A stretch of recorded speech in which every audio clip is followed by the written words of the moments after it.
This video is on the Toshiba DVR670KU. It's a DVD video recorder / video cassette recorder. The symptoms of this unit are that it's dead in the water, and the VCR and the DVD lights are each flashing, and there's no message, it just keeps flashing. So I took this unit apart, and I'll show you some of that. But what I found was it was a power supply problem, and I did that by using an ohm meter on the diodes in the power supply, and I found that the diode 1012 measured overload on one direction and 0.23 ohms on the other. Diode 1033 measured overload 1.136 ohms the other direction. The defective diode is D1015. It measured 0.138 ohms in one direction, but in the other direction it did not measure overload. It measured 1.34 ohms, which means that diode's shorted.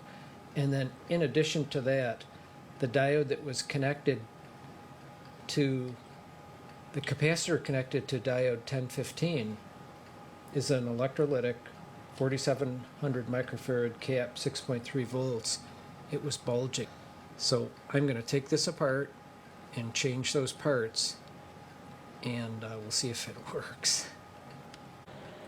The cover comes off easily. It's just a bunch of little black screws, like maybe say 8 or 10 of them. The power supply is underneath the DVD drive itself, and there's a surface mount circuit board on the top with all these flex cables. All of the flex cables just pull out, with the exception of this one. They're little tabs. There's a bar. You have to lift that up first to pull it out. But all the other ones, you just carefully pull them out. And there are two tabs here. Just make sure you get them back in the same place. So first pull out all these cables, and then I'll take that board out and show you the DVD player. When you take that board out, don't forget that there's a screw on the back that kind of secures the HDMI out cable.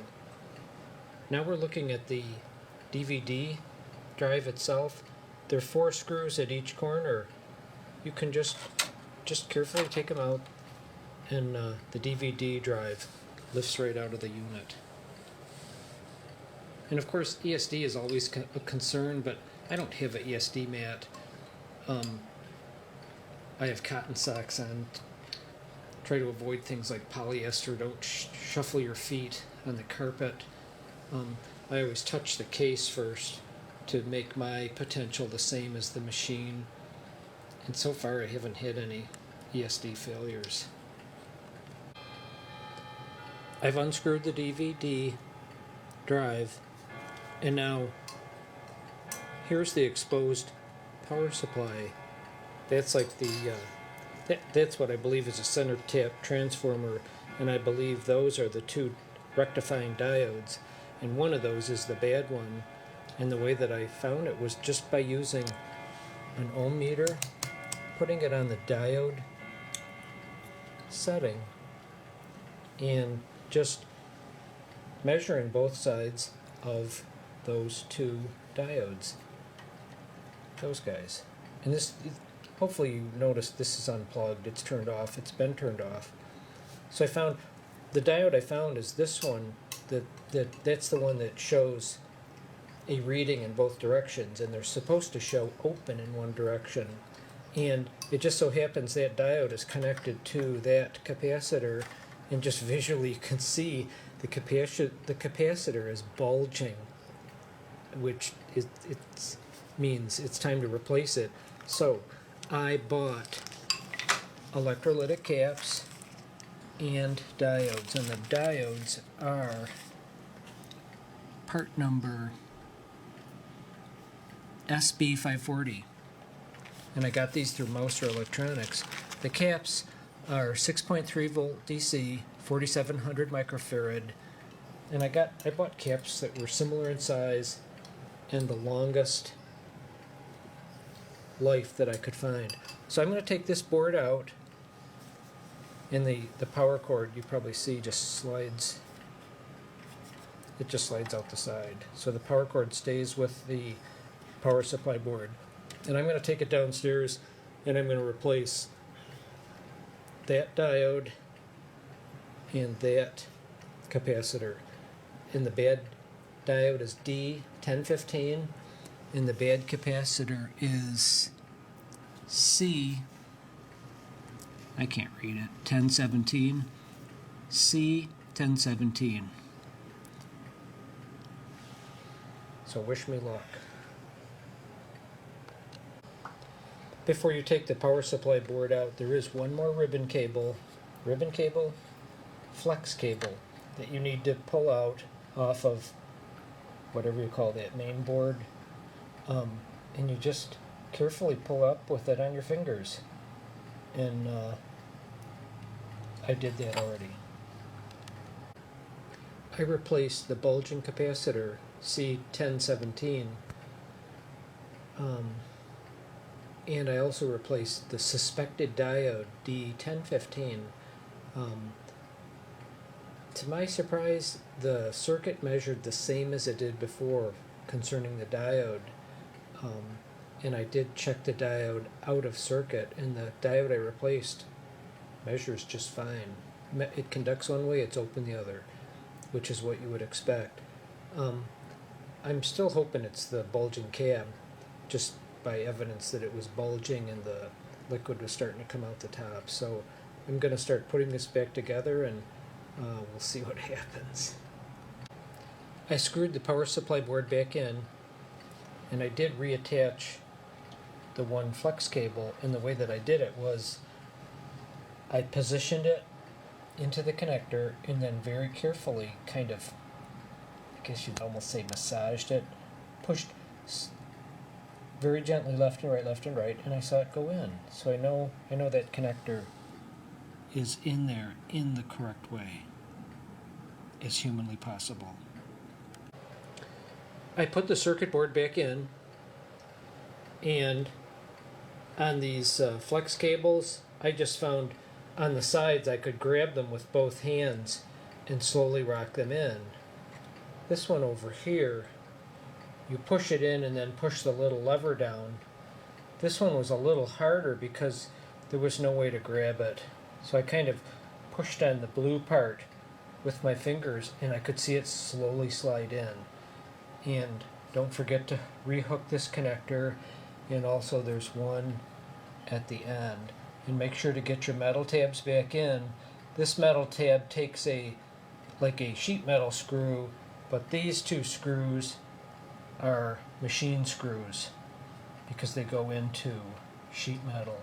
So we're getting close to turning it on. Oh, hey, one other thing. I didn't buy the correct length capacitor, so there was a clearance issue, so I had to put a new cap in and bend it over so that the DVD recorder would fit in there. So keep your fingers crossed. I just plugged it in. No flashing VCR and DVD lights, so here it goes. I'm going to turn it on. Oh my goodness. I think it's fixed. Isn't that something? Would appear it was one main power supply electrolytic cap was basically no longer being able to store the positive cycles from the diode. So one cap, man. And the lesson here is in-circuit measurements are difficult, and the other one is size matters. The DVD recorder player works just fine. I've been watching a movie while I've just been playing with the old and the new capacitors, trying to qualify why the old one didn't work. I have a ESR meter called Capacitor Wizard.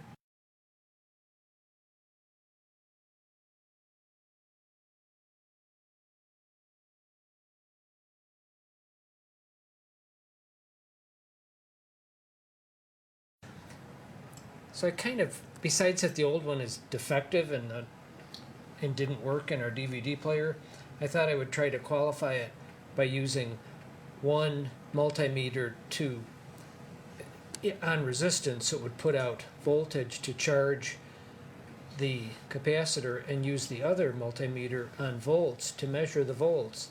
And both the old defective and the new good capacitor charge and discharge. The only thing I could find was the new cap takes 1 minute and 40 seconds to charge up to 4.5 volts, where the bad cap only takes 1 minute 9 seconds to charge up to 4.5. And the same with the discharge time. The bad cap discharges much more quickly than the good cap.